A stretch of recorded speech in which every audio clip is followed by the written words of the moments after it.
cultivators, cultivators. Hello! Hello? Hello! My mouth is on fire! Welcome to Podcasting is Forbidden in the Cloud Recesses.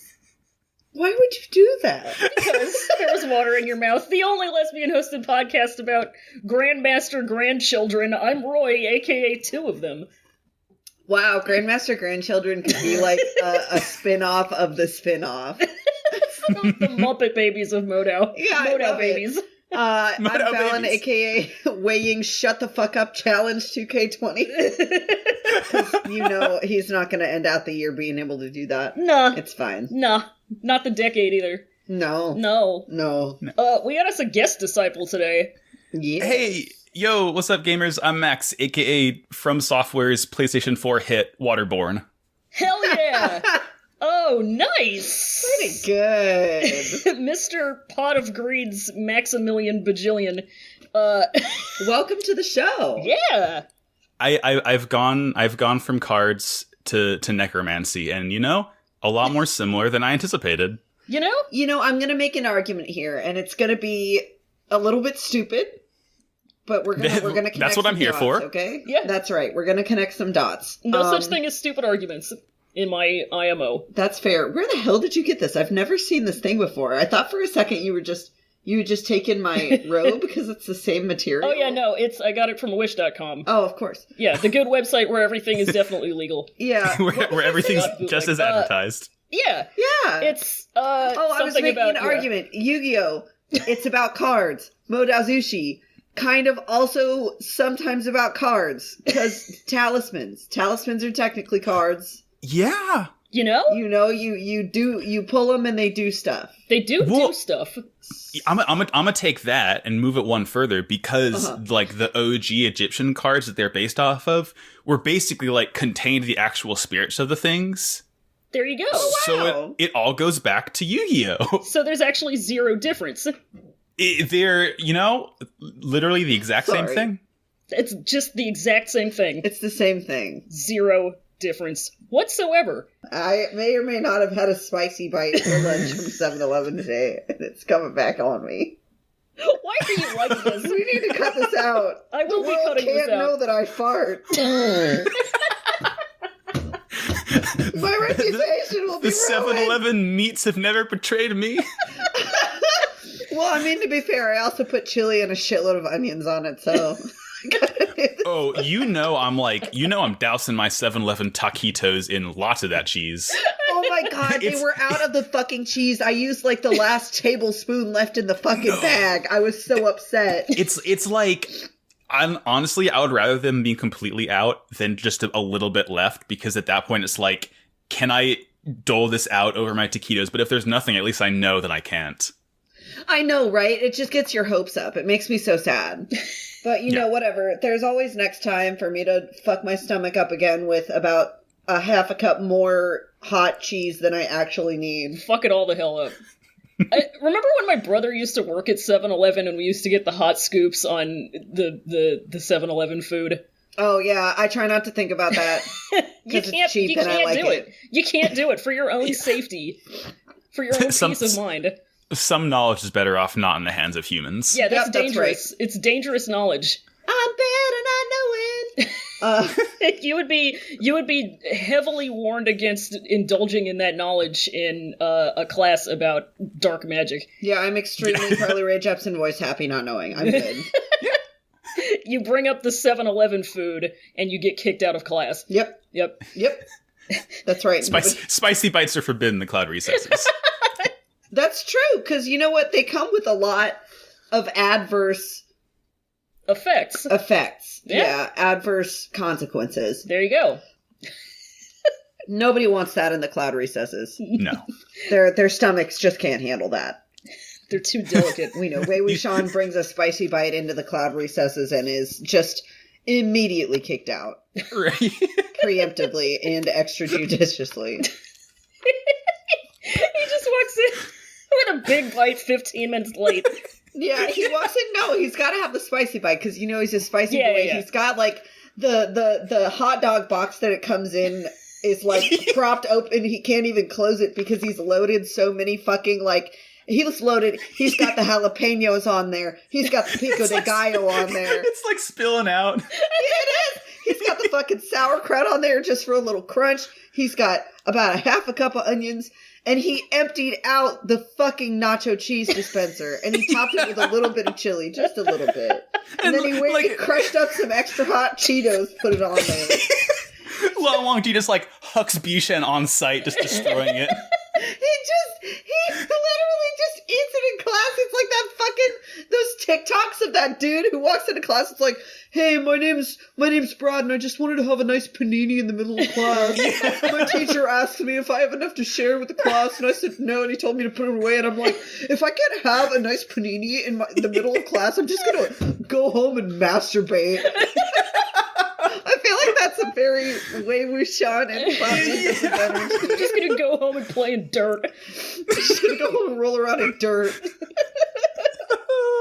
This is a good podcast. He just needs his spicy bite. He just needs his spicy bite. That's his breakfast, baby. Champion's breakfast. He needs his protein snickromance. He needs his morning foot-long meat stick. It hasn't changed from when he was a child to now. In Mo Xuanyu's body, he can't go without getting his morning meat stick. Jesus. Oh my god. Gross. In so many completely different contexts. We've fucking cracked it, y'all. We're on it tonight. I can't cut any of this out. No, you can't. Physically, like, legally, you're not allowed to cut it out. I'm not allowed. Anyway, we do have a bit of a novel to go through. I guess. So we we read chapters 15, 16, and 17. We did. This Refinement. Week. We're doing parts 5, 6, and 7 of Mr. Refinement Arc. Mm-hmm. I guess, I'll still do the summaries, because I think it's just good for context. Definitely do the summaries. Because you gotta. So I'm just gonna hop right into chapter 15. Wei Wuxian sets about annoying Lan Wangji, as he planned. He keeps talking, he makes a mess, he tries to apologize for sneaking in with the booze, but he does it in the most obnoxious way possible. Lan Wangji is having none of it. He uses the silencing spell on him. The shit really jumps off, though, when Wei Wuxian draws a little portrait of Lan Wangji, and he gives it to him, but then he takes it back and he adds a little flower to his hair, funny. Lan Wangji is just kind of like, oh, what the fuck ever, and he goes and picks up his Buddhism textbook he'd been reading, and he finds that, Wei Wuxian had swapped in an ancient Chinese Vampire Times copy of Hustler in its place, and Lan Wangji goes ape shit. He pulls out his sword, and Wei Wuxian kind of just keeps being annoying until Lan Wangji, like, completely turns into a wild chimpanzee, and he screams for him to get lost, so he does that. He meets up with Zhang Cheng and Yeo Haisang, who heard Lan Wangji yelling from outside, and they're like, dude, you're gonna die. And we find out that the porn had been Huaisang's. Zhang Cheng says a line that's very bad to think about in the long run, and then the chapter ends. Yeah, Zhang Cheng is weirdly prophetic. Constantly. Now, hold on just a second, I gotta blow my little nosy. You got that post-spicy food cold. I do. You got the drips. The drips. I love that this chapter basically starts out with Wei Wuxian just doing the Stewie Griffin, Lan Wangji. Lan Wangji. Lan Gunze.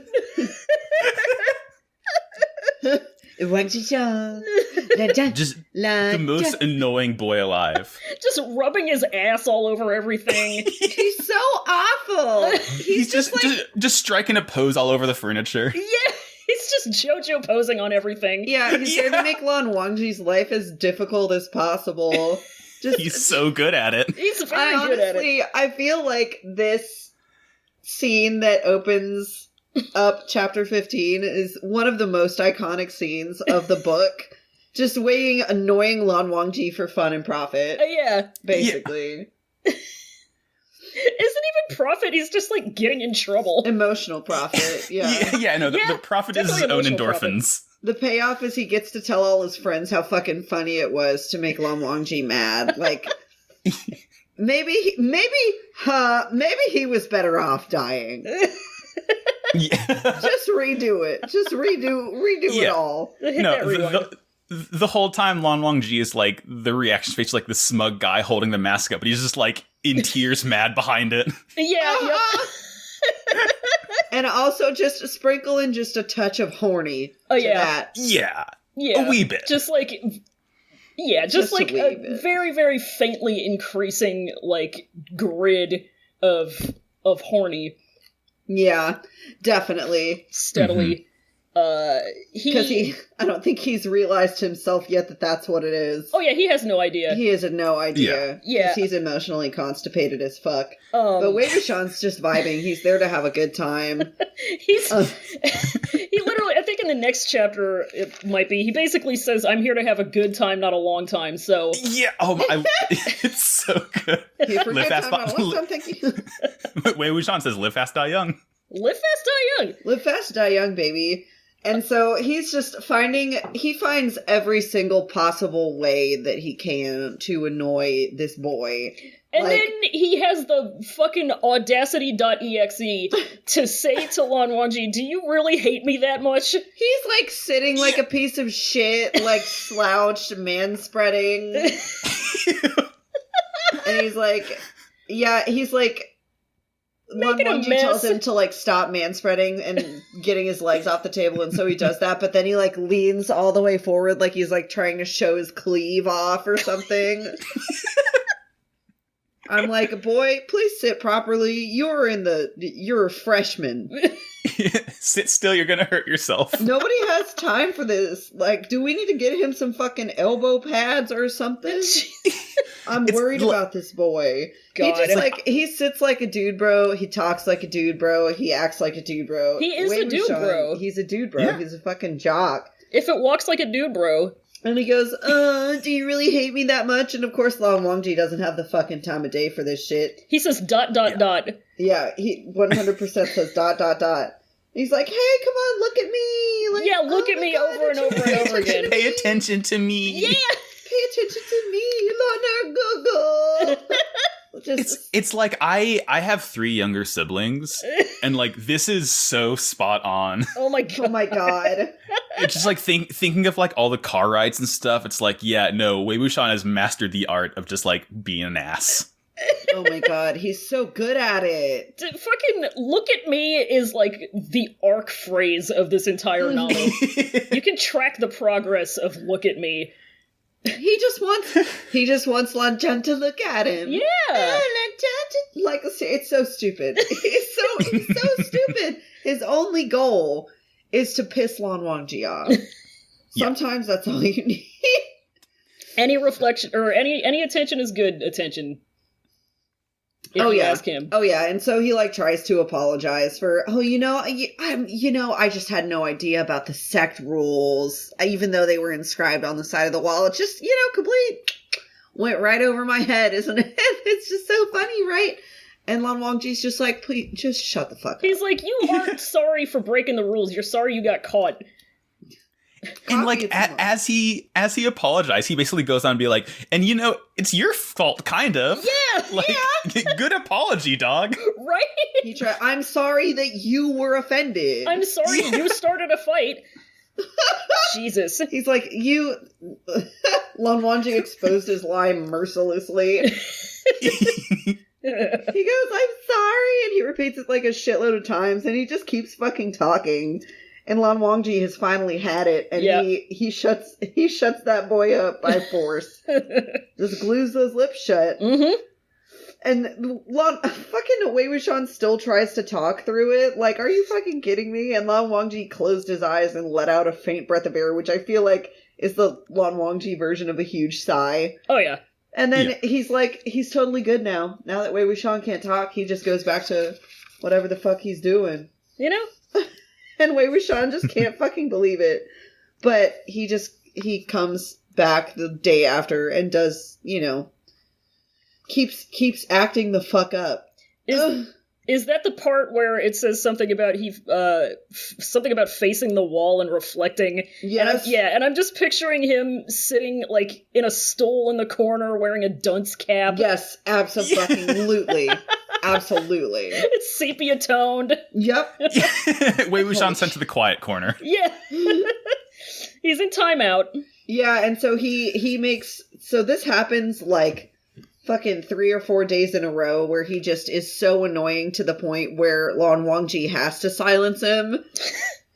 And then he gets silenced and he faces the wall and reflects. And that's like, and he comes in on the last day of that and like Wei Wuxian, this is where he does his fan art trick. He does his fan art trick. He comes in with his sword, which is weird. Yeah. And so he just sits down and he is just weirdly obedient, just like sits down and focuses on his work, and you know something is wrong when Wei Wuxian is doing what he's supposed to be doing. That shit ain't right. I don't trust you're like that. You're like Enyaba sweating watching him the entire time. What is it? What is this fool up to? Yeah. You know it's something. You know he's cooking. Lan Wangji says, I don't trust like that, and then Wei Wuxian pulls off his trench coat, and he gives him his little drawing of him, gives him his fan art. And he's like, oh, wait. I'm not done. I'm not done. Hold on. Give it back to me.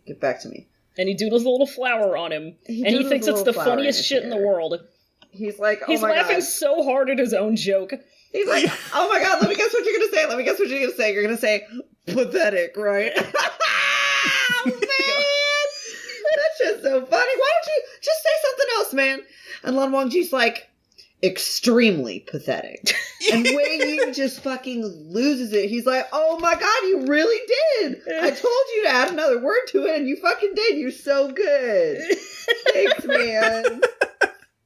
And he's just like, and Lan Wangji's finally fucking had enough, and he's like, whatever. And he turns back to his cool Buddhist text, but you know what it is. You know what time it is. It's porn. And Wei Wuxian just like loses his fucking mind. This is the funniest shit on the planet to him. I mean, to be fair, if you replaced your friend's book with a tasteful Rule 34 image of Bugs and Lola Bunny going at it, it'd be pretty funny.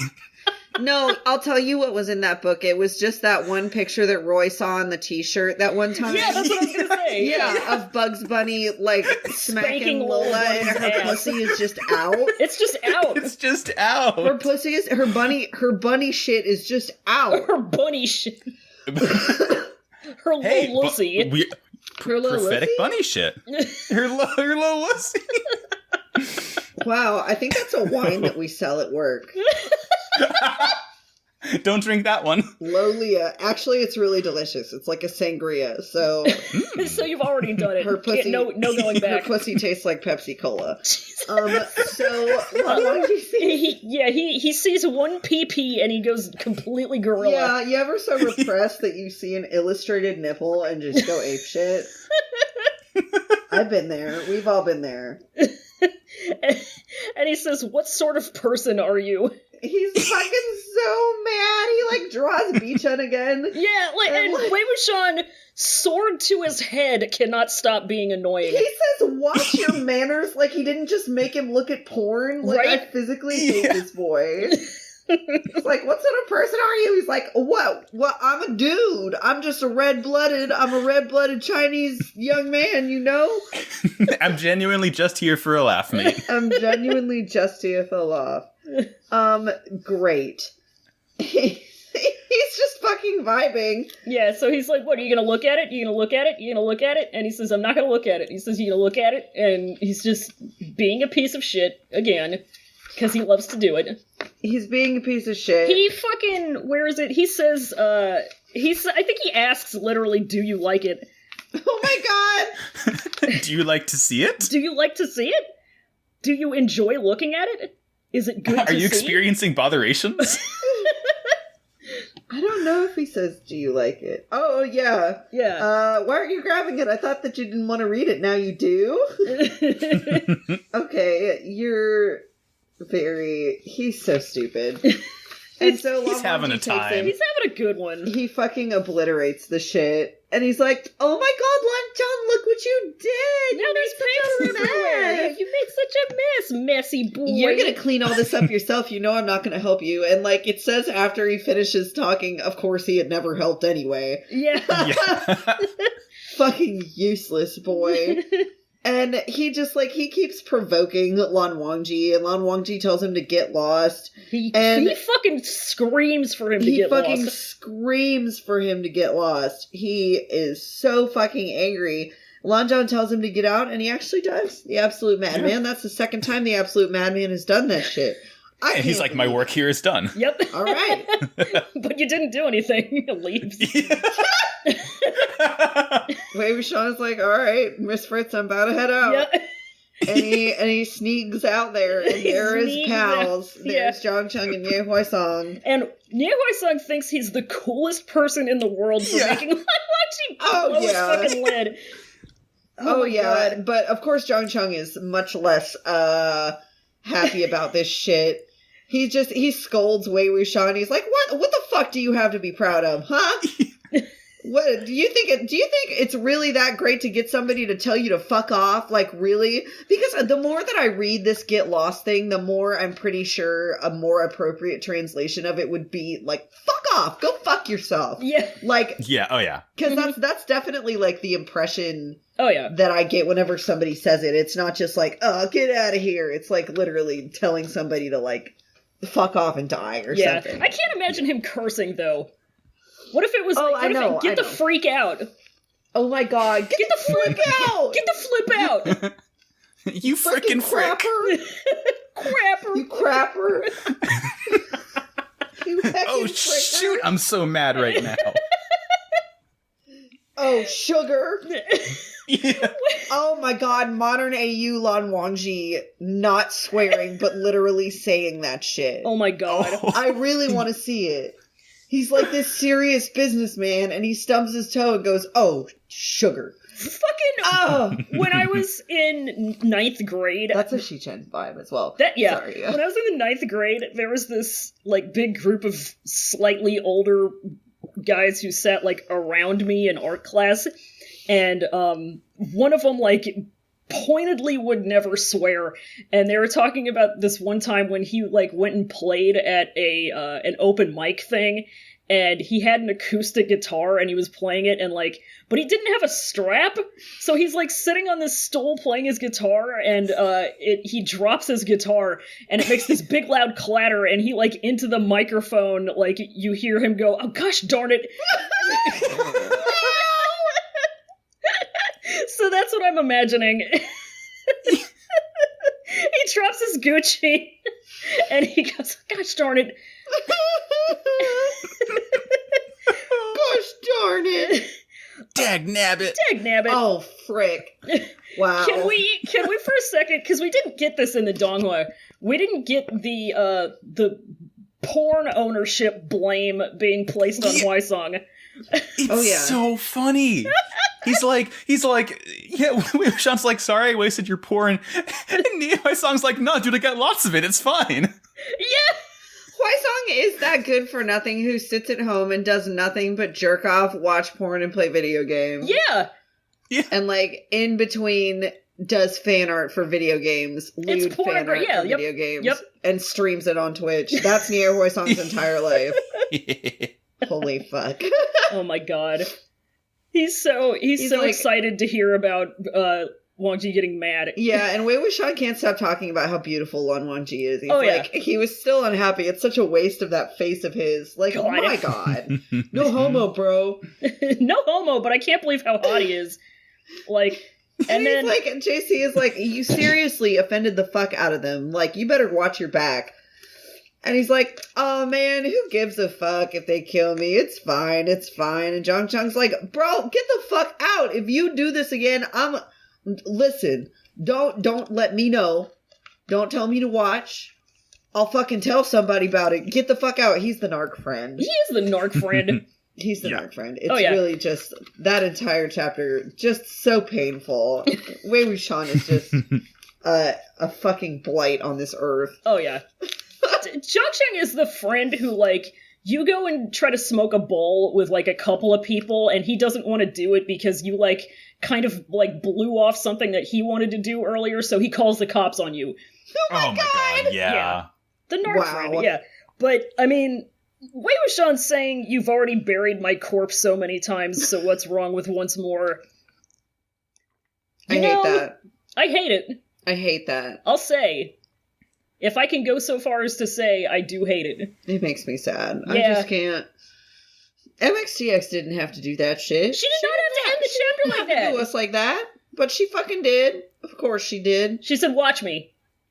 I don't like that. And then she typed. That makes me mad. I got some problems. This is what's called a pro gamer move. Yeah. Oh god. And then she types it. Yeah. Oh. And then she types it. So anyway, we're on to chapter 16. Chapter 16. So Wei Wuxian isn't going to be punished for his bullshit quite yet because Lan Qiren is off at the Nie's house for a discussion conference. So the teens have a few days off. Yay. Sorry about the motorcycles going by. Wei Wuxian and Zhang Cheng and Yu Haisong run into Lan Wangji and Lan Xichen, who at this point isn't the sect leader quite yet, but he still kind of, like, has a lot of clout because he's, like, Lan Wangji's cool community college brother. So they want to kind of impress him.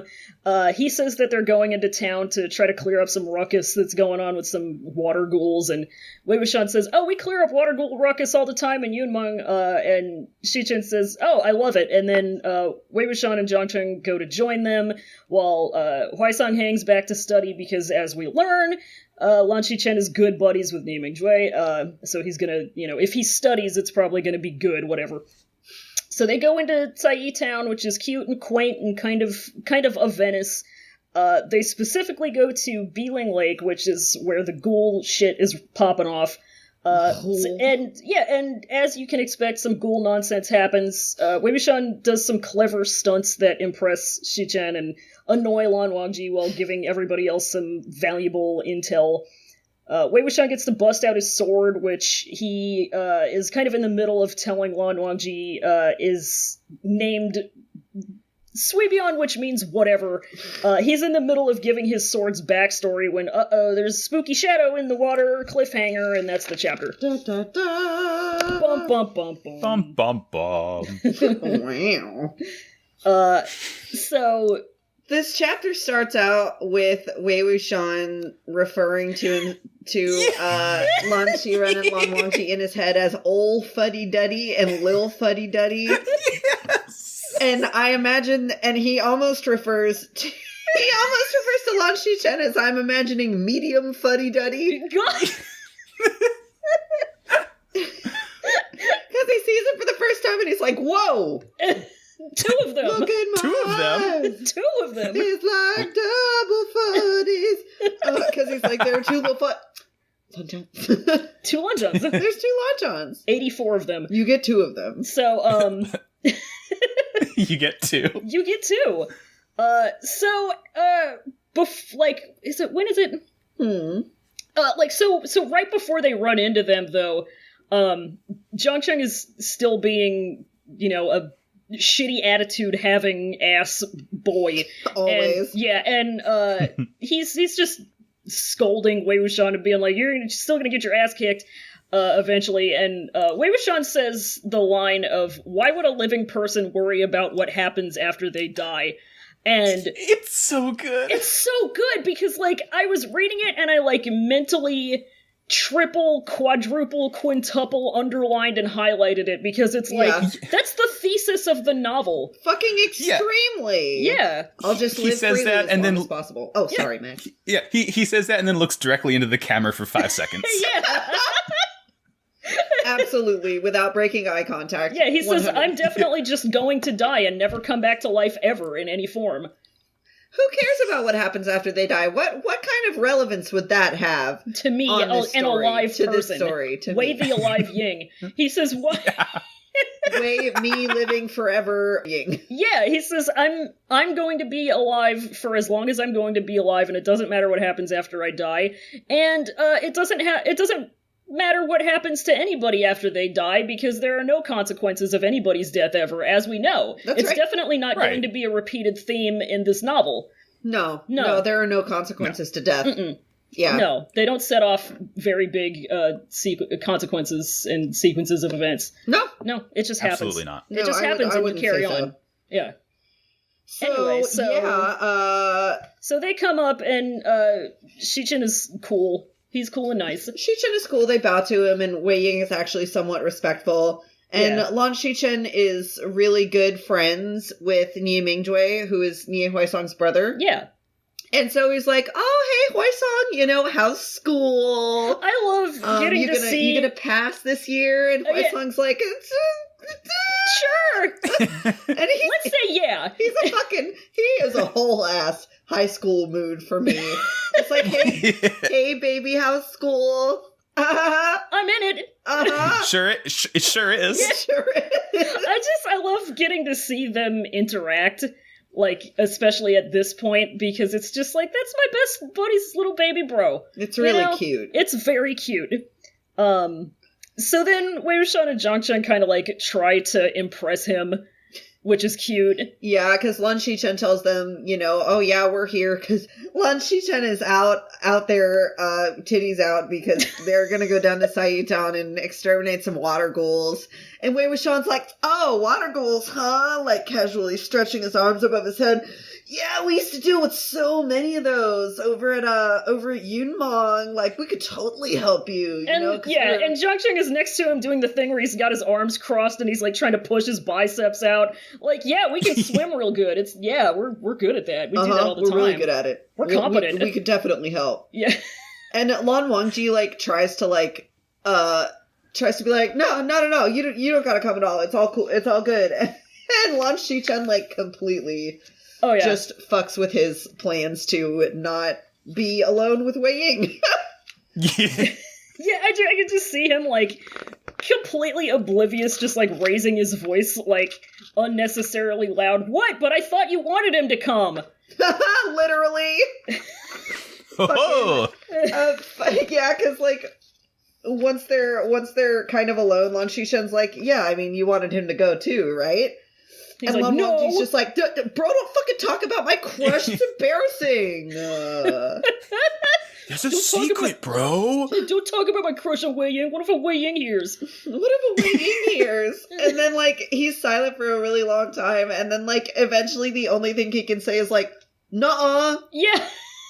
It didn't happen. Nuh-uh. Nuh-uh. I definitely didn't want that. Yeah. You crazy, bro. Don't fucking talk about that, bro. You don't know me. He's so cute. So then, like, they go into town and we get this cute little description of it.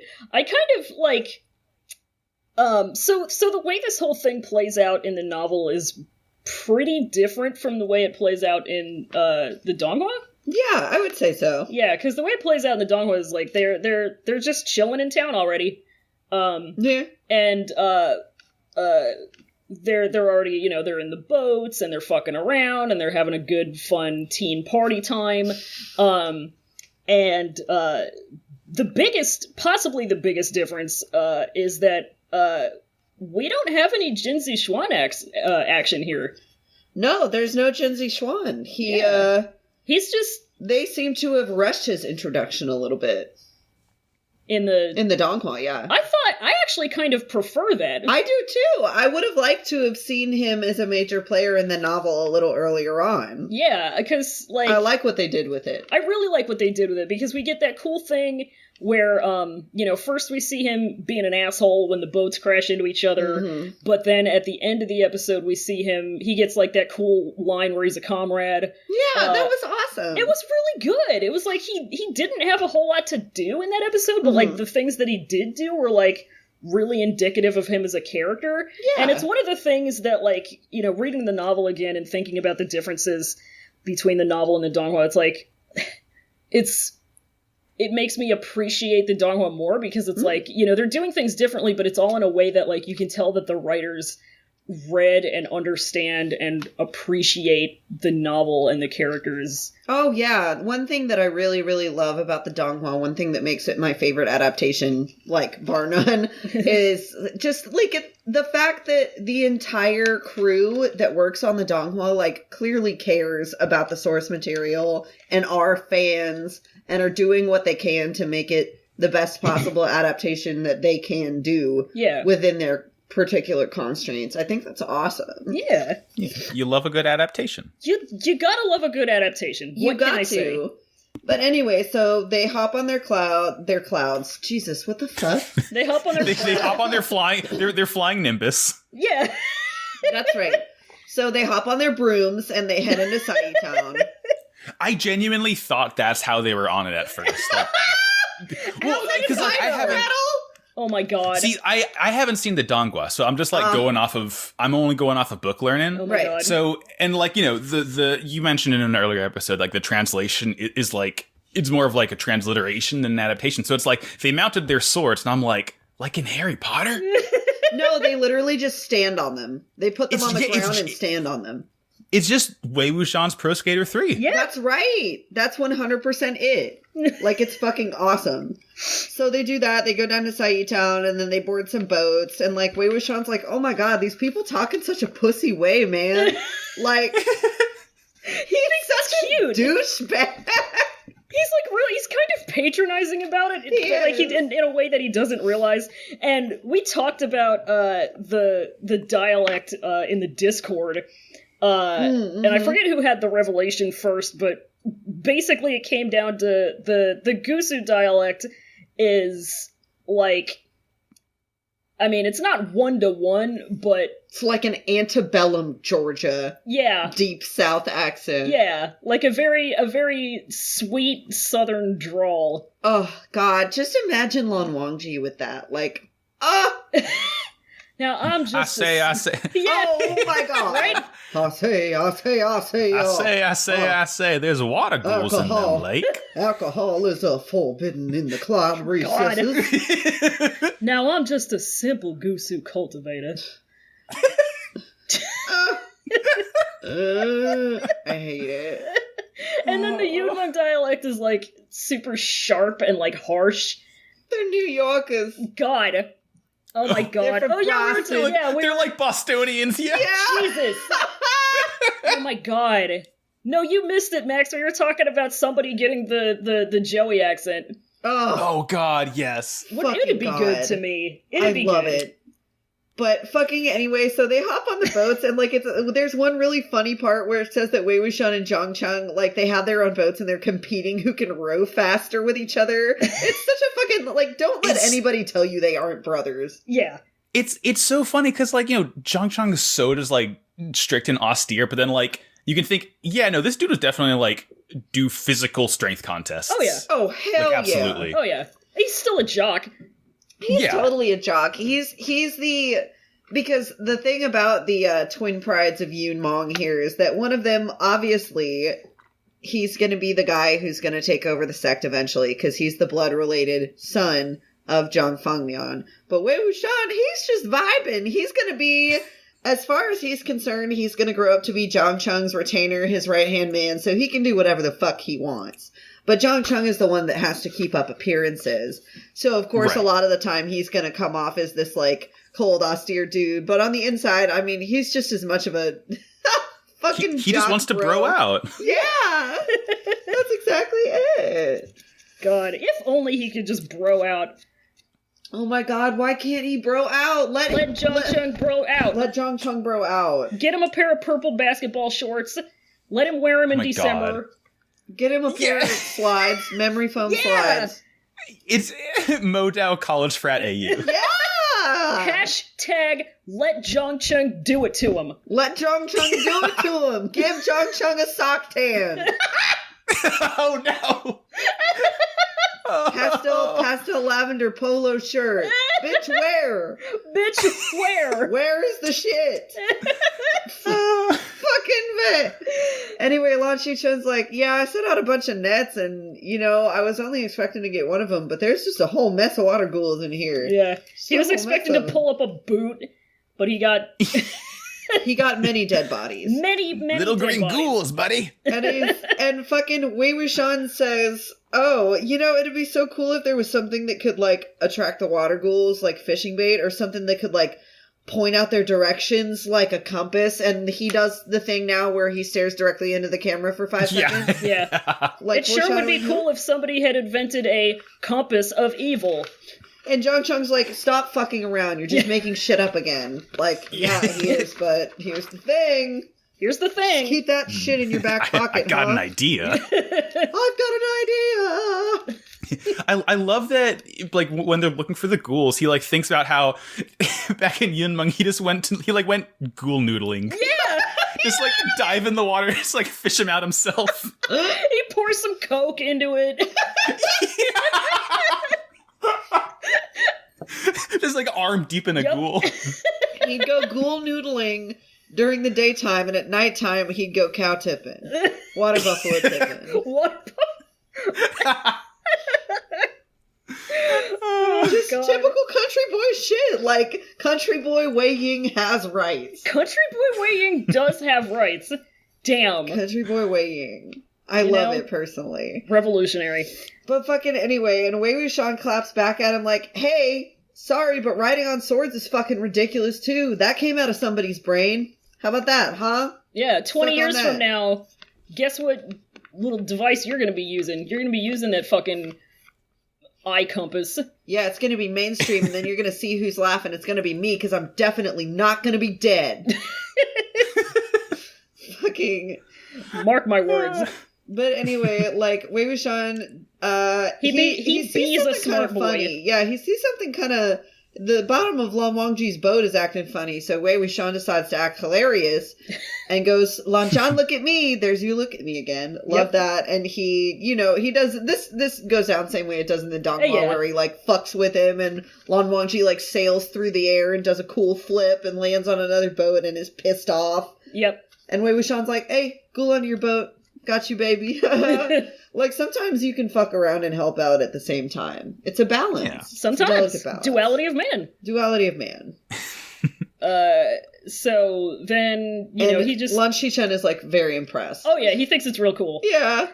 Tell me he isn't high as fuck. Yeah, he's constantly high. There's, like... He's the I made a bomb culprit. note. There's several parts in this chapter alone where it's just... The sentence is just Lan Shichen smiled. Yeah. Like, if you search the book for every time the phrase Lan Shichen smiled showed up, you'd probably find it appears even more than Lan Zhan. Oh, yeah. I get the feeling. And, like... Lan Shichen smiled can also translate to Lan Shichen was high as fuck. Because I just feel like he's just sitting there fucking vibing. He spends like 105 out of 127 of these chapters just smiling serenely. Yeah, he's fucking feeling it. Yeah, he's and just then in the watching. chapters like- when he's not feeling it, it's because he's forced to be sober.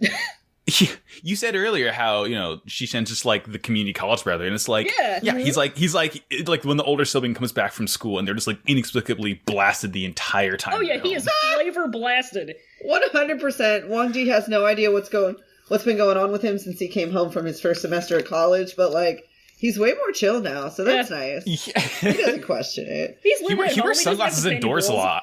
God. He always looks like he's been crying, but it's okay. I know he's probably just emotional. He's got his own problems. He's got his living own his life. problems. He keeps breaking the no more than 3 bowls rule, but like it's okay. He's still growing. He needs the muscle mass. It's fine. He's a pretty big dude, He's a pretty big dude. It'll be okay. Yeah. So But so he says Bernie emoji, and he then says Bernie emoji, and he compliments them, and then Wei Wuxian, decides to fuck with Lan Zhan some more. Yeah, he fucks with him while being a smart and clever boy. Yeah, He's very observant. Get yourself a man that can do both. Yeah. And Lan Wangji asks him why the fuck he's here, talking to him, and Wei Wuxian's like, I'm here to apologize to you. Last night was my fault. I was wrong. And it sounds like a fucking script. Like, he's probably said it so many times at this point that it's just completely lost all of its effect. There's like something really to be said that I'm not sure we've talked about yet about him like kind of being taken off guard by the fact that somebody seems to not like him. Yeah, because like he's amazed. People love him being annoying, except for this guy.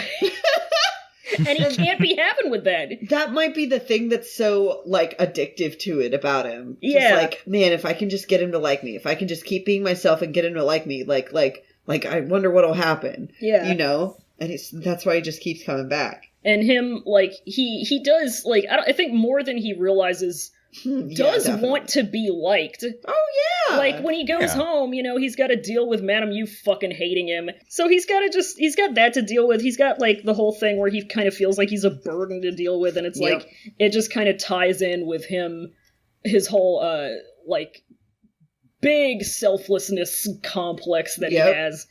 Because he just doesn't see himself in the equation. Yeah. You know? He doesn't see his life as having worth or value because he's been taught intrinsic value. That's right, because he's been taught his whole life that he doesn't. Yep. You know, whether that's been directly or indirectly told to him. So damn, sounds like Catholic school. Yeah, bro. Hell yeah, dude. Oh that's my God. it. What if the Lotus Pier was just a Catholic school? Oh. I mean, the Cloud Recess is a Catholic school. You know? Like I'm writing the similarities are there. I'm writing that thing that it doesn't really have to do with the school, but Lan Wangji is a high school music teacher, and he definitely teaches at the Cloud Recesses, which is like a Catholic private school. Oh my God. Because they had to do it to him. You know. It just be like that. It's the same kind of environment, and I think that Wei Wuxian would... I relate to Wei Wuxian in that kind of environment because I was like that in my environment. Oh yeah, you did go to Yeah, I went to private schools from kindergarten from first grade to the end of 8th grade. And then I started out in a public high school for the first time in my life. So public school. Schools do be public. Schools do be public sometimes. It's crazy. But anyway... oh, fuck. There's something else I wanted to say along that line, but I don't remember. Oh, yeah, I mean, Lan Qiren would definitely he's definitely got priest vibes. Yeah, like Catholic priest vibes, yeah. Oh, yeah, or nun vibes, actually. Yeah. Nun vibes. Like strict nun that, like, smacks rulers on your wrist. Yes! Absolutely. Oh my God. It's weird that he gives me more nun vibes than priest vibes. But, like, do you feel me, though? Yeah. It's weird, right? Yeah. What are you gonna do? Anyway, Net starts Vibes moving again. Lie. And, like, Wei Wuxian takes out his sword, and, like, I always forget that Suibion's sword glare is red. Yeah. It fucking of course whips. it is. Of course it is. Like, of course it is. It's so cool. Everything's so gonna be color coordinated. Rules. It's so cool. They're color coordinated. We love a red blue. So this is where we get his cool sword lore. Yeah, Lan Wangji's like, cool sword, what's the name? And Wei Wuxian's like, it's whatever, bro. And you feel me? Like, whatever. And Lan Wangji's like, that's disrespectful. I'm not going to call your sword by a name that isn't the name that it prefers. Well, it's a good thing that the sword has no name. It's Suibion, bro. Like, I'm indecisive as fuck, so I just decided to name my sword Suibion. Well, he didn't technically decide to name his sword Suibion. Like, Zhang Fengmiao kind of, like, did that passive-aggressively behind his back. And so now his sword is Suibion forever. And Lan Wangji does not like that. Yeah. He's very like, offended that's by that. even more disrespectful. How could you? Wait, Wuxian just calls him boring. Yeah. He's like, whatever. Get over yourself, dude. Yeah. Yeah, whatever, wannabe boomer. Okay, wannabe boomer. Okay, Zoomer. I get that you get up at 5 o'clock in the morning and drink black coffee while reading a print newspaper. Like, I understand you want to be a boomer. It's not gonna fucking Do you want to be old? Yeah, literally trying to be old. I see how high you're wearing your pants, my dude. I understand that your socks are going to be soaked, but your cuts are going to be bone dry, but that's personally not my problem. Everything's coming up, Wangji. Wow! I fucking love that. Oh. Somebody, is it Zhangsheng that points out the spooky shadows under the water right before the end of the last one? Yep. Yeah, he says, that's my boy. Quit fucking horsing around, there's spooky shit happening. And then we go into chapter 17. Which starts out, of course, right after the last one did, because there's spooky water shadows basically everywhere. Lan Wangji stabs one with his special fancy sword, Bichen, and nothing happens. And another disciple who's there, Susha, he tries to copy Lan Wangji, but his sword gets eaten because it isn't as powerful as Bichen, and he isn't as powerful as Lan Wangji, and he gets called out for being a tryhard, and he gets embarrassed. Bichen comes... It's so relatable. Right? It is. Bichen comes back up out of the water, dragging a piece of clothing with it, which is what, like, at least one of the big spooky shadows was. Wei Wuxian does some brain math, and he says, well, clothes don't eat swords. And Lan Wangji's eyes glow, and he says, oh shit, we got to get out of here, Green Swamp Warrior, we've been lured into a trap. But it's too late because everyone's boats start to sink, and there's a big whirlpool forming in the middle of the lake. Everybody hops on their cool surf swords to try to get out, but old Susha can't because his sword got ate. So Wei Wuxian swoops down to grab him, but Suibian is a dex-based weapon and not a strength-based one, and Susha is being pulled into the whirlpool, so Wei Wuxian calls for help. Zhangcheng comes down, but just kind of goes, what the fuck are you doing? And the next thing Wei Wuxian knows, Lan Wangji's got him by the scruff, and he's hauling him up with Susha up with the quickness, no problem. And they manage to escape, and they land like a ways away, and Lan Wangji says that thing's a waterborne abyss, and we get some info on waterborne abysses. Long story short, basically it couldn't have started here, it must have moved from somewhere else. And it had to have been because of somebody's doing. And they're like, all right, well, where could that have happened? Who had trouble with a waterborne abyss not too long ago? And everyone's like, uh-oh, it was the Wens. They had to have done it. And this is where we learn that the Wen sect is big, and they're the biggest and most powerful sect in the whole cultivation world, so they can kind of just do whatever, and it sucks because class disparity. Everybody's kind of bummed for a second, but Wei Wuxian sees a chance to be annoying.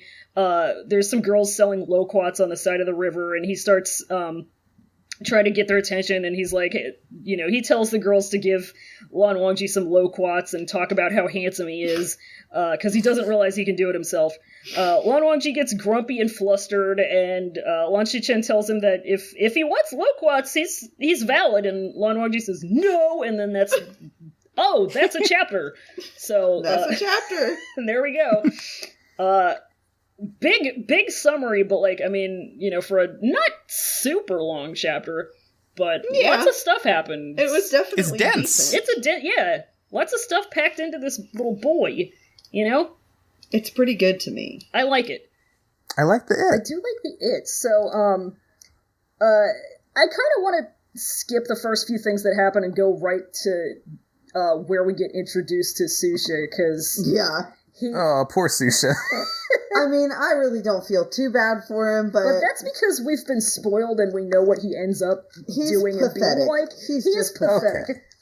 And he just, I mean, his debut isn't very, like, he doesn't instill confidence. No, he's literally like, he almost gets his shit rocked. And he's like, and everybody, they pull him out of the water. He's like, Susha, why the fuck would you do that? And he's like, well, I saw that second young master do it. And like, what saw Lan Wangji do it? And they're like, you're not Lan Wangji. What the fuck are you thinking? But like, what a great way to introduce the Walmart Lan Wangji. It's like, that just great value brand Wangji. Yeah, that puts a pin in his character from the very beginning. So I like that. Yep. And him just kind of like, his just kind of ingratitude. Oh, yeah. Like, he gets rescued. In this version, he's conscious the whole time. He gets the shit knocked out of him in the Donghua. Oh, cool. Yeah. He deserves it. I already don't like him. Yeah. So, we don't, in the Donghua we get, like, kind of an excuse for him never, saying, hey, thanks for fucking saving me. But in this version, he's awake the whole time, and they pull him out and they save his ass, and he just disappears. He just fucks off.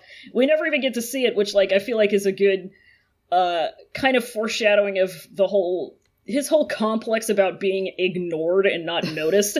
Yeah. Yeah, which maybe if he was better at anything he did, he'd be noticed more. Hey! What if? What a concept.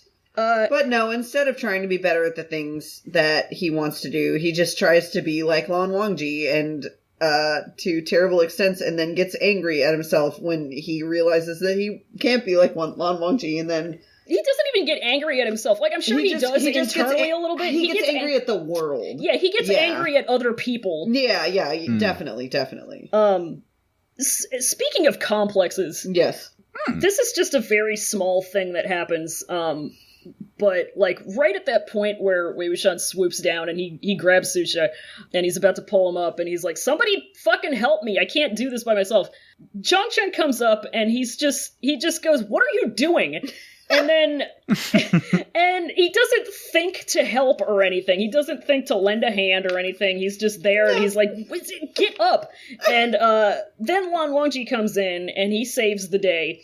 And Zhangchen starts, like, feeling shitty and inferior because he just didn't think to do anything. And he's like, damn, if Lan Wangji hadn't been there, they would have died. Yeah. Oh.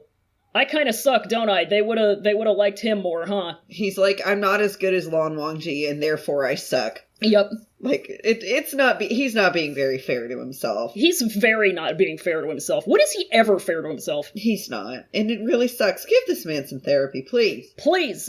But John's go on Dr. Phil. So Lan Wangji pulls this menacing thing out of the lake, and it's just like a shirt. Yeah. It's just he pulls out a shirt that says, I went to what is it? Saeed Town. I went to Saeed Town, all I got was this lousy t-shirt. Yeah, right. I drowned in the waterborne abyss and all I got was this lousy t-shirt. And Wei Wuxian doesn't know when to shut up, so he makes fun of Lan Wangji for it. Yeah. Lan Wangji spends a good amount of this chapter just being tsundere. He really does, it's so cute. That's just the majority of what he does in this chapter. Yeah, and so Lan Wangji's looking at this shit, and then, like, he's like, leave. Yeah, he's like, we gotta go. We gots to go. And Lan Shichen's like, well, do you want to, like, tell us why, or... Yeah, he literally says go back immediately, and that's where I had flashbacks to Green Swamp Warrior. You got to get out of here, Green Swamp Warrior. Max, have you ever heard about Green Swamp Warrior? I have not heard about this. I'm intrigued. I kept the comic up because I wanted to get the wording right when I took my notes. God. I'm going to drop this in the Discord. Yeah. So this has been in my life for a very long time. Green Swamp Warrior, oh, okay. for the listeners, it's all one word. Just Google it. DeviantArt is going to be the first result, and the one that I'm citing in particular is page 14, titled Heaven. Just called Heaven. Just called Heaven. We got to get out of here, Green Swamp Warrior is a line that is just embedded in my brain, just branded there.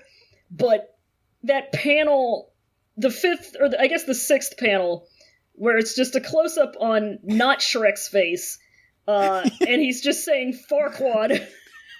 Farquaad, yeah. Oh, this is delightful. Isn't it good? Oh, God.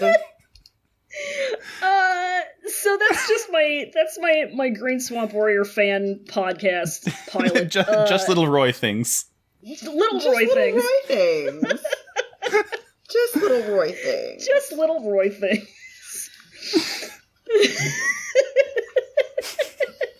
I have to close this image. I can't like, it's drawing my mind in right now. It's haunting. It hurts, doesn't it?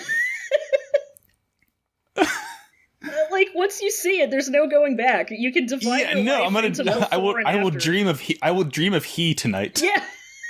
Oh, God. Oh, God. I love he. I do love he. He's a beautiful man. Happy 10 years and almost 2 months. Wow. Holy shit. Right? September 12th, 2009. Legends only. Legends only. Anyway. Back to Modao. I guess. The ghosts and zombies. The ghosters and zombies. The watery zombie ghosts actually... they, like, tricked everybody. They tricked everybody, and they led them to the center of the lake. Yeah, and that's when they flush the big toilet, and there's a whirlpool that happens. Yep, big whirlpool happening, and suddenly the lake is Hell Lake. It was like a nice dark green before, but now it's, like, basically black. It's grody. It's fucked up. Yeah. Everybody's fucking up, and Susha, like, everybody's trying to get their, get the fuck out, but Susha can't because, no sword anymore. Yep. Because she's got eaten by the water. Mm-hmm. I love the image of Susha, like, everyone's just getting on their swords, flying away, and Susha's just, like, standing there on the boat, like, hey guys? Like, you want to help me out? Yourself. Bye. Your fault. See ya. Yeah.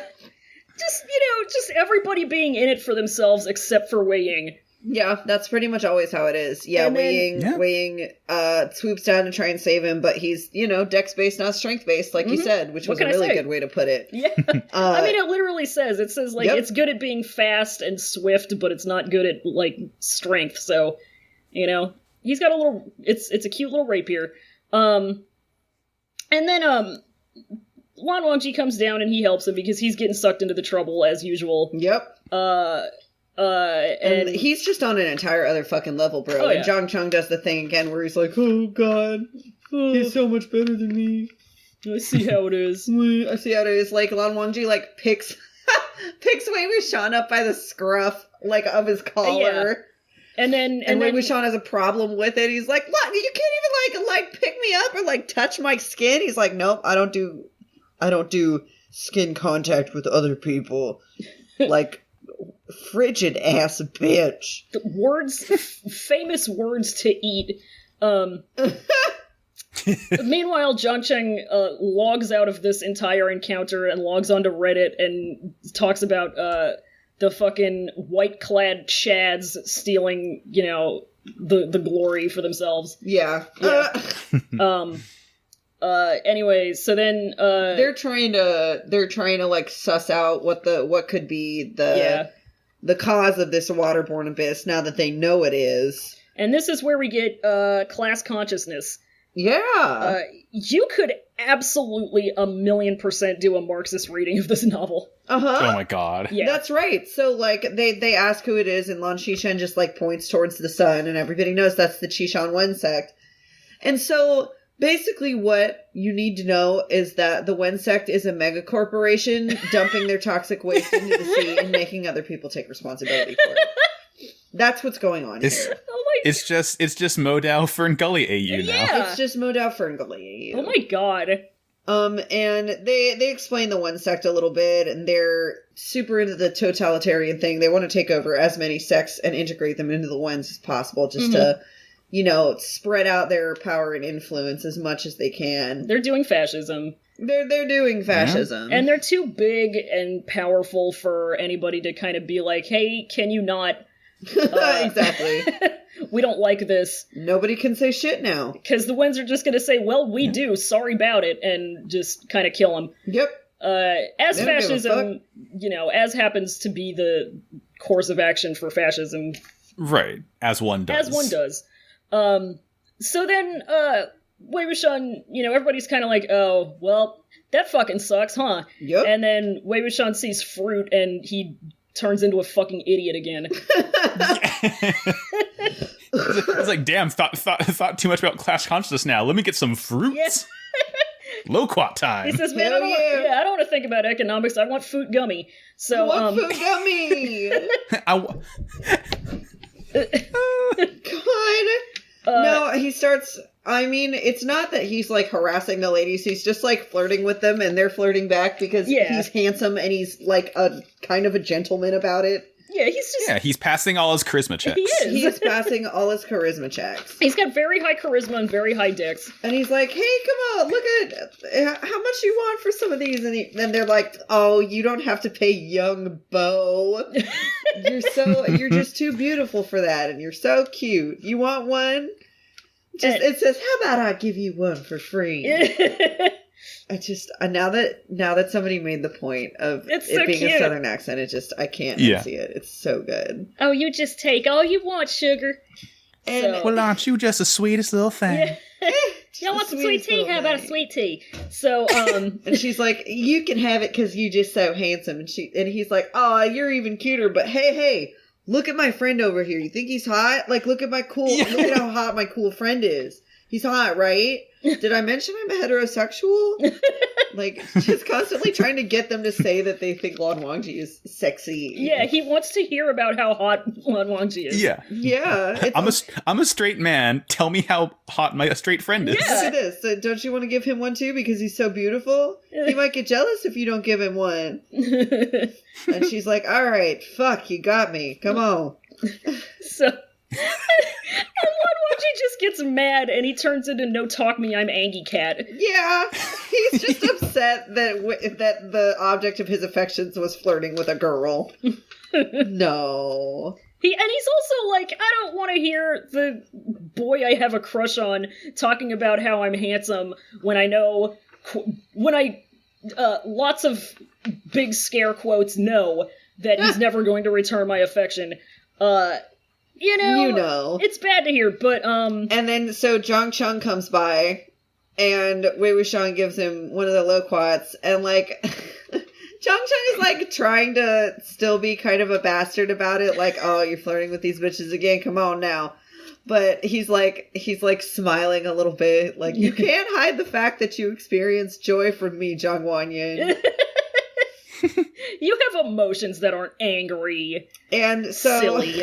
Now Wei Wuxian is the one to tell Zhang Chung to get lost. And literally, it's just like, it's definitely like a fuck off thing. It's just like, oh, fuck off. Yeah. Like, it can be cute, it can be mean, oh, go but fuck like, yourself. but it's pretty vulgar. Anyway, I think that's a good translation. Yeah. Yeah. And then Wei Wuxian asks the Lan boys to teach him how to swear in the Gusin dialect. Yeah. And Lan Wangji's like, pathetic. He says, teach me how to say thanks, Obama. And, God. Teach me how to say okay, boomer. Yeah. Lan Wangji just ignores him, and then he's on the same boat as Lan Shichen. And Lan Shichen's like looking at the loquats. He's like, hey, you want to eat loquats, right? We should buy a basket. We can get some loquats. There's nothing wrong with getting some loquats. Hey, Lan Wangji, did you want some loquats? I can get you some. Didn't your boyfriend want to give you a loquat just now? Didn't the boy you have a crush on want to give you some loquats because of how cute he thinks you are? Didn't Wei Wuxian, the boy that you have a crush on, that you haven't told me you have a crush on, but you definitely have a crush on, didn't Wei Ying, the boy that you like, almost want to give you a loquat earlier for being handsome? And Lan Wangji's like, stop! He is dying. I don't want a loquat. God. Fuck off, bro. He's not my boyfriend. I don't want it. Leave me alone. He, like, gets so mad that he leaves to stand on another boat. It's so good. That's when you know it's serious. It's so good. It's incredible to me, personally. God. And you know how badly he wanted those loquats too. Yeah. You know.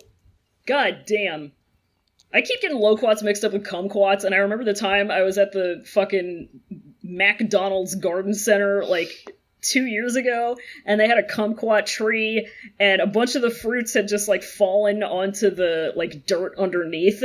And it was on, like, a raised thing, so it was at, like, my perfect arm level, and I just pocketed a bunch of these fallen kumquats, and I took them home, and then I was like, what am I gonna do with all these kumquats? Why did I do this? Literally, I was like, why did I do this? They're awful. Kumquats are terrible. What did I fucking do this for? I had, like, 2 whole pockets full of kumquats. You got a pocket full of kumquat. Yeah. I got a pocket full of kumquats. I saw him. I couldn't resist. Yeah. You see him, you don't say no to that. You gotta get him. You gotta do it. So, you simply gotta. You simply gotta. So those are our chapters for this week. Those are the chapters. And, pretty good chapters. Pretty fucking good and fun chapters. Yeah. Next week, we're only talking about one chapter because it's huge. Yeah, because it's fucking long. We're doing chapter 18, and it should be good also, I think. Mm-hmm. But before that, first off, we got a whole week to go. But second, we also have another segment to get through. We do. And I have, so we're gonna get into our Google Translate Essence collection. Yes. I have... Max, do you know about this segment? Yes, I am Okay, aware of the good. Google Translate segments. Good. So I have 4 selections this week. I have 2 short and 2 long. I figure, Max, if you're interested, you can read a couple of these if you'd like. I'm thinking about You're it. thinking about it? I'm thinking, yeah. Hell yeah. So, I'm gonna dump these into the recording chat, and I'm just gonna put these up by themselves. Okay. Oh, all right. And I'll let you guys take a look at these and decide which one you want to do out of these 2. I don't have any context for these because I've just had them for a very long time. I think they're both from Chinese, but that's about what I got. So, Right. Max, if you have a preference, I'll let Fallon take the very fun word of the last one. The very fun word. Wait, which one? The very. I just want to hear you say the very last word of the second line. Of the second one. Right. You cut out a little bit, right? You would... Okay, yeah, second one. Okay. I will. All right. Let's do that. All right. So, Max, you were up first. Let's fucking do this thing. Great. All right.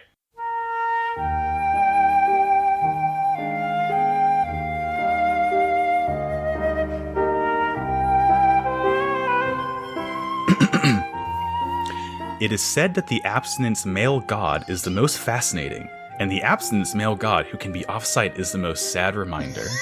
What? Yeah. What? Beats me, Chief. Homie, what? I mean... Okay. I mean... What? Okay. Yeah, dude. Yeah, dude. Yeah, dude. Yeah, dude. Absolutely. The abstinence male god who can be off-site. I want the abstinence male god who's going to be there for me in my times of need. Yeah. I want 24/7 service. Yeah. So if he's off-site, I need the I need the emotionally available abstinence male god. I'm not performing this emotional labor by myself. God! It's a two-way street. I have no fucking idea. So let's go to this next God. one. I'm just trying to think about it, and I'm coming up short. I got nothing. It's a bit of a brain buster, huh? All right, here we go. He originally thought that he was always an outsider. He couldn't handle Nie's housework. He couldn't stand Nie Huasong's cognac. What? Song's cognac. It's cognac? He's not good at making cognac. Is that like Nie Huasong's like fermented booty sweat? Oh, It's my cognac. God. Is that like when they say he smells like mulberries? Oh my God. Like a mulberry cognac. It's not very cognac. Oh my God. You know, my cognac. Do you remember the episode of Malcolm in the Middle where Lois gets fired from the Lucky Aid because Dewey stole a bottle of cognac? Oh my God! That's what Wei Ying rolls up drinking. He's drinking some cognac in the cloud recesses. His fucking bathroom brewed cognac. Wow. He brought porn, don't put it past him. Yeah, right. That fool definitely is making something in his closet. You know it. He's got tricks up his little sleeve. Oh my God. Oh God. Okay, so here are the longer ones. I'm gonna copy and paste this one in here, and then the other one is an image because I got it from Wattpad, and Wattpad wouldn't let me copy and paste. So here's this one. The first one is from Russian. Great. And then the second one is from Vietnamese. I'll take the first one again. Okay. I'll take the first one again. All right. Let's go for it. Hey, let me do my... You got this. He sighed. It's not too late to retreat. You can still turn around and leave. One quiet knock on the door. No answer. Perhaps Wei Ina is not in the room, Lan Wangji thought with relief. He fled again with Zhang Wanyin and Nie Huaisong. A whistling whistle of opening flaps. Opening flaps. A whistling whistle of opening flaps. That's I what like it sounds the like. flow of that sentence. It's got a good cadence. It's like cellar door. Yes. That is my new cellar door. A whistling whistle of opening flaps. Wow, the mouthfeel. It does. It's a very good mouthfeel, isn't it? It really works out all the muscles in there. Yeah. It's just Well, okay, so give me the background for this second one. okay, so this second one, so this is from, like I said, it's from Vietnamese. I mean, it's canon verse. I think Wei Wuxian was just being annoying at Zhangcheng. I was trying to find context for this one. It's from like an anthology of very, very, very short little Zhangcheng centric little pieces of fiction. But I mean, Vietnamese, like, Thai is one of the languages where it just comes out to be, like... unintelligible. Yeah, Completely. It's incomprehensible, Yep. so good luck. We'll see. So, Wei On heard that, at first stunned, then, he thought headache. Jiang Chong, you really make yourself suffer. People who think like this keep telling me this. Losing face then. Why do you have to act so cruel? But he did not dare say that out of his mouth, because Jiang Trung was so excited and scolded, looking like he was about to cry. Jiang Chung folded his hands on the table, buried his face in between his elbows, said warmly, and looked up to see the reaction of the person in front. The person who forgot the old promise to me, the one who indirectly harmed my billionaire, the billionaire who indirectly harmed me, broke down the house, who concealed me the change of money, hide me for so long, Wei On, you are too much. What? The billionaire? That's what they call me, Maximilian Billionaire. Right! That's right! What the fuck? What is going on here? I'm trying to figure out if he's using billionaire as a slur. Genuinely, what is happening? I'm worried. Billionaire censored. People who think like this keep telling me this. Oh my god. I don't get it. It's, you know what? I don't get it. I don't get it. I may not get it, but I do like it, so... I like to see it. So put that in your pocket. Do you like it? I like it. Do you like it? I do like it. And so thank you for participating. I love Wow. I love content. It's I love really the good content. to me. It's a really good to me. I love opening flaps. I love billionaires. I love the whistling whistle. Billionaires. I love my I love Ni Huai Song's cognac. I love his cognac. Nie Hua Song. I love Nie Hua Song. I love Wei Ina. I love Lan Wangji. I love Lan Wangji. I love Jiang Trung. I love it. Jiang Trung. These are my sons. I love it. I love to see it. Many children. So, why don't we move on to some questions, huh? Sure. Now that that's out of the way. So, questions. If you happen to have some, you can send them to cloudrecessespod.tumblr.com/ask, or via Twitter at cloudrecesspod, just the one recess. Just the one. You get one. You get one?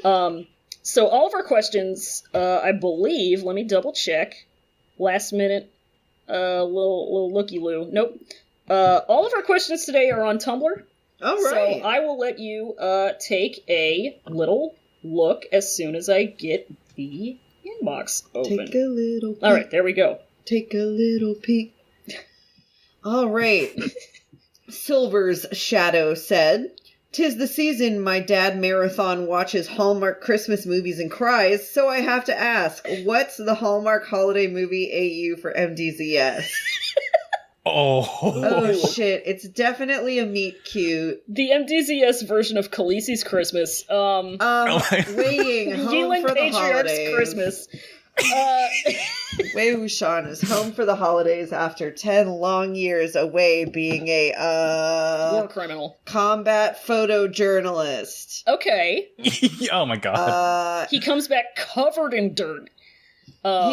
He's constantly dirty. All of his clothes are dirty. It takes at least 2 weeks for him to even be allowed into the house again. Yeah. But he stumbles across this old friend from high school, that he hasn't talked to in 10 years. It's Lan Wangji. And he's... and Lan Wangji's like a fucking CEO now. No, so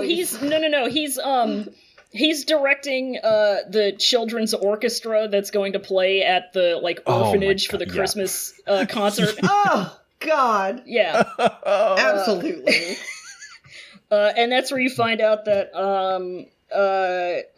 Wei Wuxian's best friend, who he brought with him from his tour overseas, Wen Yang, is actually a ghost. Oh my! Wen Yang, the Christmas ghost. And Wen Yang, the Christmas zombie. Wen Yang, the Christmas zombie. That's wow.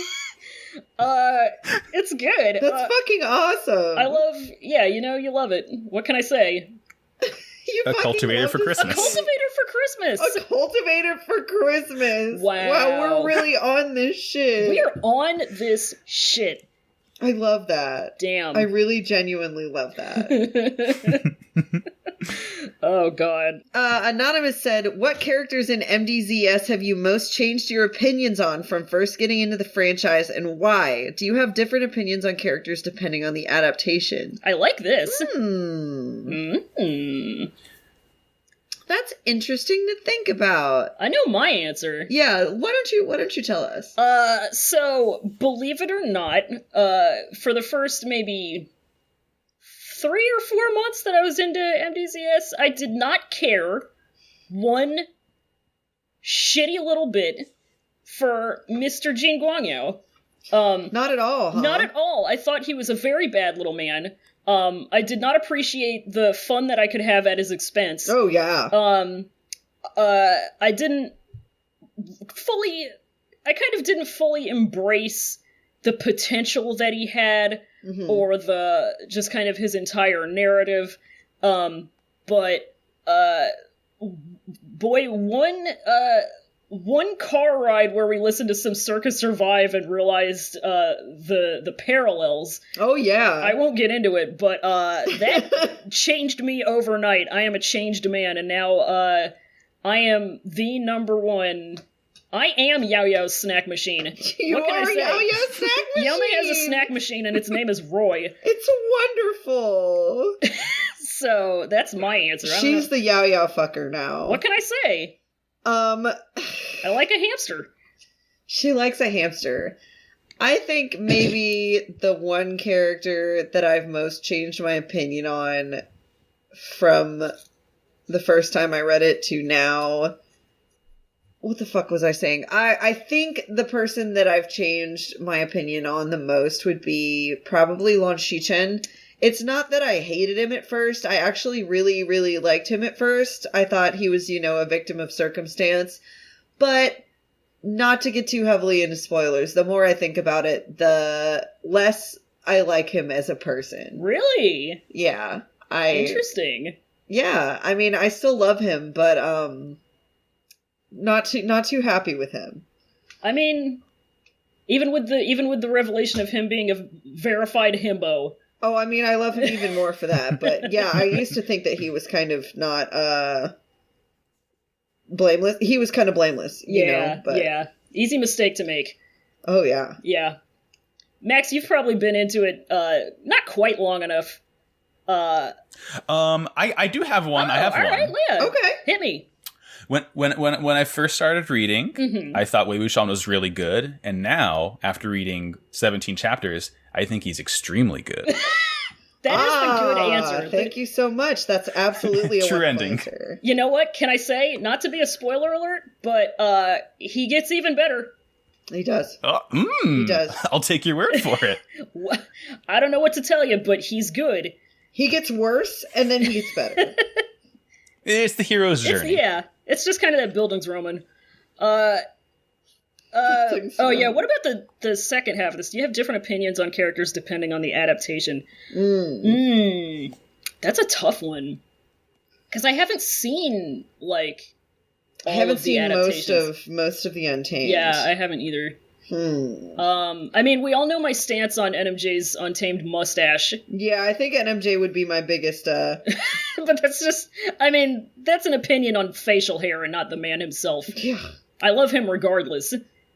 Yeah. Yeah, but I don't know. I feel like I need to become better acquainted with all possible versions. Yeah, I need to me understand too. the full multiverse. I need to really dig deep into the cultiverse. You know, The Cultiverse. Spider-Man into the cultiverse. Spider-Man. Yeah. And then I'll know.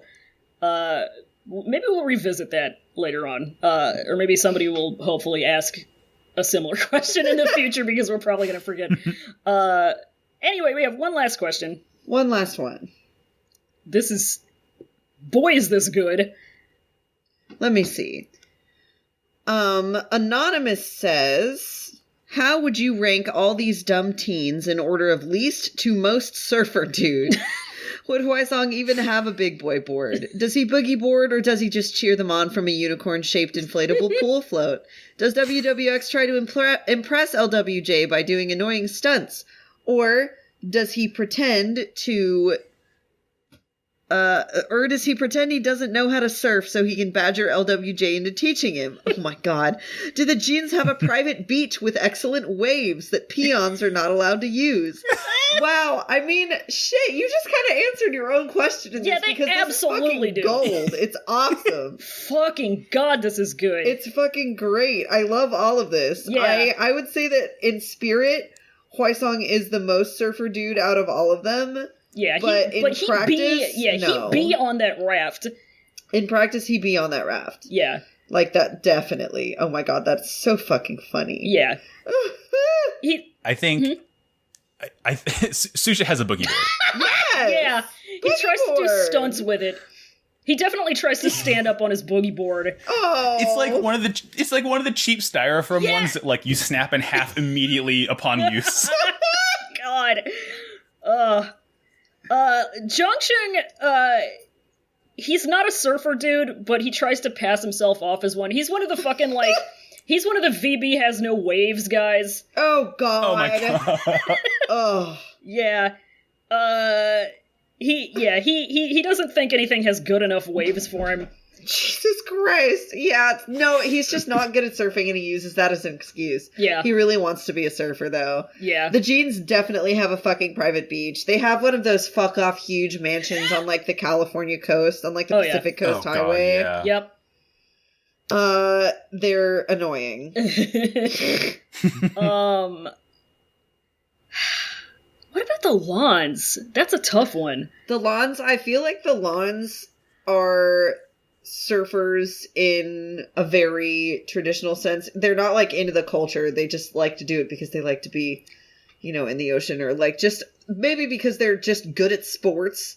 I feel like they might be like, They could be good at it. I kind of like the concept of, I like the aesthetic. I do like the aesthetic. I feel like they definitely own a boat. Oh yeah, definitely. They definitely have like the little one-man boats. The little speedboats. Yeah, they definitely have speedboats. Yeah. Wow. Maybe they have little rowboats and that's how they get their famous arm strength. Who's the best surfer, do you think? I mean, it's gotta be Wei Ying, but like after him. Yeah. After him. I think the best surfer after him is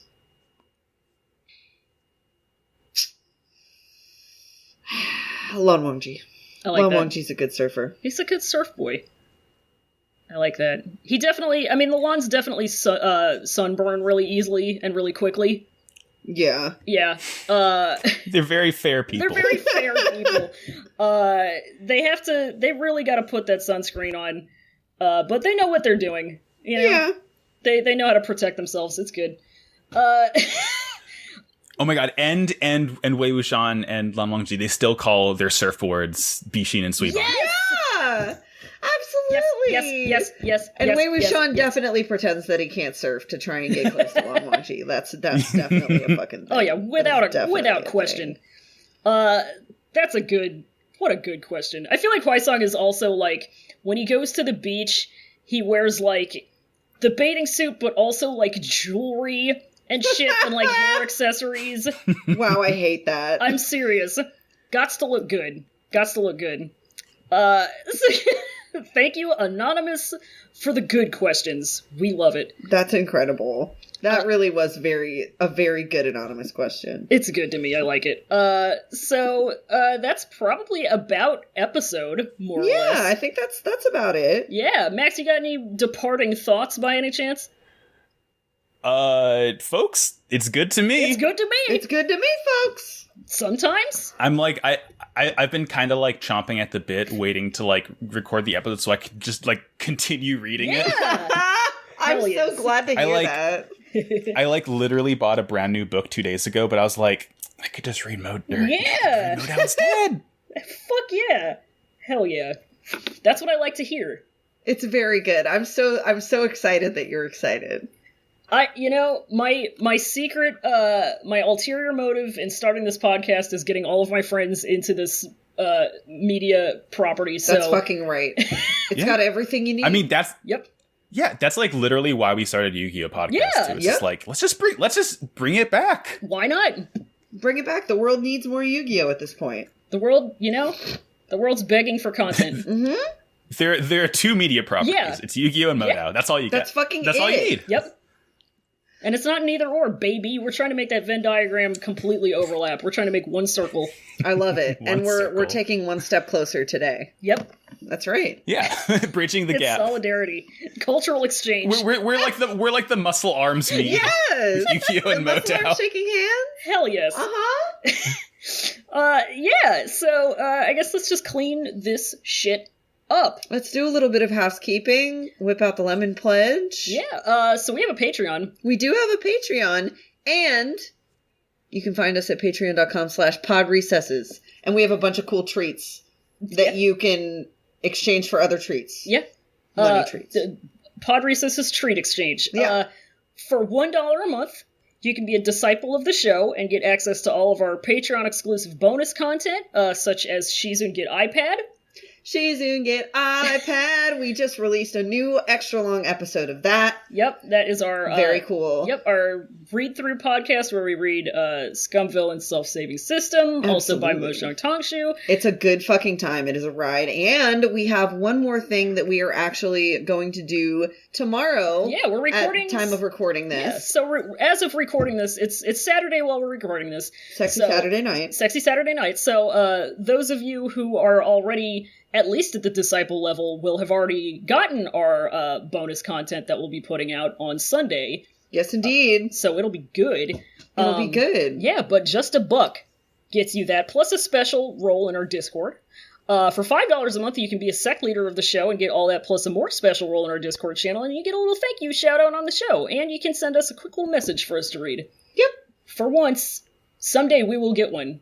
And we will have a funny voice to read it in, mark my words. Yeah, we'll get there eventually. It'll Somebody happen. make our dreams come true. Yeah. Come on. It'll be $5 whole.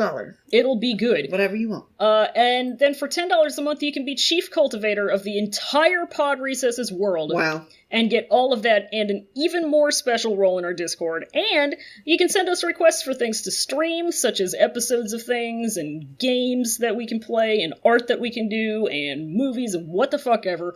Or stuff for us to read, like funny Google translations, or chapters of stuff, or whatever, when we do live readings. We'll do what you need. We will do what you need. Keep an eye out for us to announce a live reading date. I want to try to do another one before Crimbus. Definitely. Hell yeah.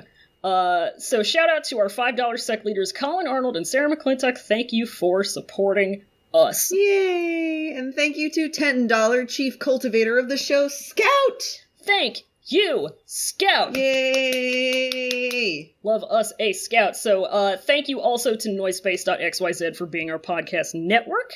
Thank you, Sec Leader Matt, for putting us on there. Yes, thank you so much.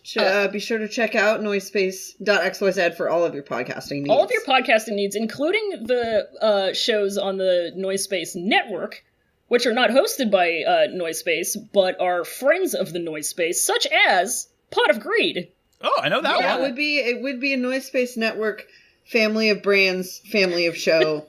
A Noisepace relative. Noisepace relative. Noise space second cousin.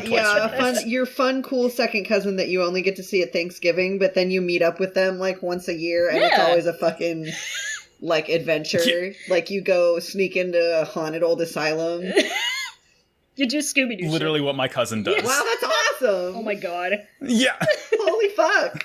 Hit the nail on the head with that one. Good job, Fallon. Yep. You love it. Wow. So once again, I'm Roy. I'm on Twitter at SemperFunny, and I'm also at Yeeling Hype Beast, which is my Modao side blog. I'm Fallon. You can find me on Twitter at America's Burden. My account is currently locked right now because I'm not job hunting, but my application is being reviewed for a big boy job. So Yeah. you can feel free to follow request at America's Burden, and my Modao and Danmei specific side blog is at Himbo Zongju, Zongzhu. Love that. We love a sect leader himbo. We love it. Max, where can we find you at? Love all himbos. Hi. Speaking of love all himbos, you can find me at MaxiBajillion on Twitter, and you can also find Pod of Greed, the world's only Yu-Gi-Oh podcast, at Pod of Greed Cast on Twitter. Oh yeah. Yep. Hit up Kaiba.online. Go to Kaiba.online to join our Discord, and eventually go to our website that will be hosted at said URL. It's such a good URL. God. It's very powerful. Just the power, the access, the authority. I love it. Max truly is one of the only valid, officially sanctioned cishet men. Hashtag confirmed. Hashtag confirmed. You can find Pod Recesses, the us, at cloudrecessespod.tumblr.com and on twitter.com/cloudrecess, just the one pod. Mm-hmm. We're on all the podcasts. Podcarp! Podgarb. We're on the podcast apps and the websites. So do us a good. And if you would like to subscribe and comment and rate and give us some likes and all that good stuff. Engagement. Entergagement. Yeah. If you want to join our Discord, we don't have a fun, cool Kaiba.online domain quite yet. Not yet. But the link is in the description. You know what we say at the end of every episode? I remember this week. Do you remember this week? Yes, I do. Do you remember, Max? I do remember it, as a matter of fact. Oh, what did we say, Max? We say Semper Bunny. Semper Bunny, folks. Semper Bunny. Semper Bye. Bunny.